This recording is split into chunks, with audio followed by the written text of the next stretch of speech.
അതെ, 10 വർഷത്തെ വിവാഹ ജീവിതത്തിന് ശേഷം ഇന്ന് ഞങ്ങൾ വിവാഹമോചനം നേടി കേട്ടോ. ഞാനിപ്പം കോടതിയിൽ നിന്ന് വിവാഹമോചനം നേടി ഞാൻ കോടതിയുടെ പുറത്തേക്ക് ഇറങ്ങിയപ്പോൾ ഉണ്ടല്ലോ, അവിടെ ഒരു ചായക്കടയുടെ ഒരു ചെയറിലിരിക്കുന്നു എൻ്റെ ഹസ്ബൻഡ്.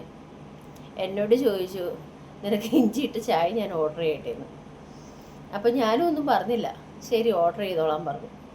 അവിടെ ചെന്നിരുന്ന് അത് കുടിച്ചുകൊണ്ടിരിക്കുകയല്ല എന്നോട് പറഞ്ഞേ, എനിക്ക് നിൻ്റെ കയ്യിൽ ഇപ്പോൾ പൈസയായിട്ട് തരാനൊന്നും 10 ലക്ഷം രൂപ എനിക്ക് തരണമെന്നാണ് പറഞ്ഞേക്കുന്നത്.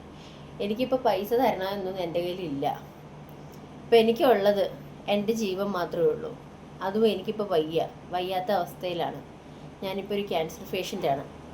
ഞാൻ വയ്യാത്തൊരവസ്ഥയിൽ നിൽക്കുവാണ്. നിന്നോട് പറയാനല്ലാതെ ഞാൻ ആരോട് പറയാൻ? ടൗണിൽ കിടക്കുന്ന ഫ്ലാറ്റും ഇപ്പം ഞാൻ താമസിക്കുന്ന വീടും സ്ഥലവും നിൻ്റെ പേരിൽ എഴുതി വെക്കാം. അത് എനിക്ക് എന്ത് സംഭവിച്ചാലും സംഭവിച്ചില്ലെങ്കിലും, വിവാഹമോചനം നേടിയാലും നേടിയില്ലെങ്കിലും അത് നിനക്കുള്ളത് തന്നെയാണ്.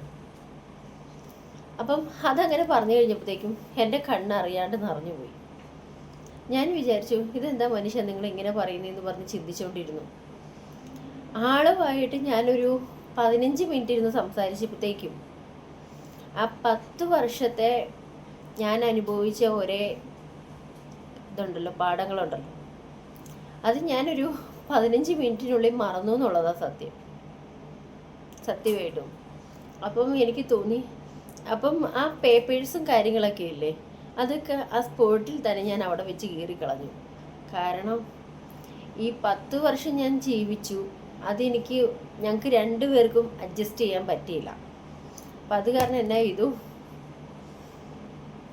10 വർഷത്തെ ജീവിതം അവിടെ കിടന്നപ്പോഴും ഈ 10 മിനിറ്റ് ഞാൻ സംസാരിച്ചപ്പം എനിക്ക് 10 മിനിറ്റിലാണ് ഇപ്പോൾ വരൂ കേട്ടോ.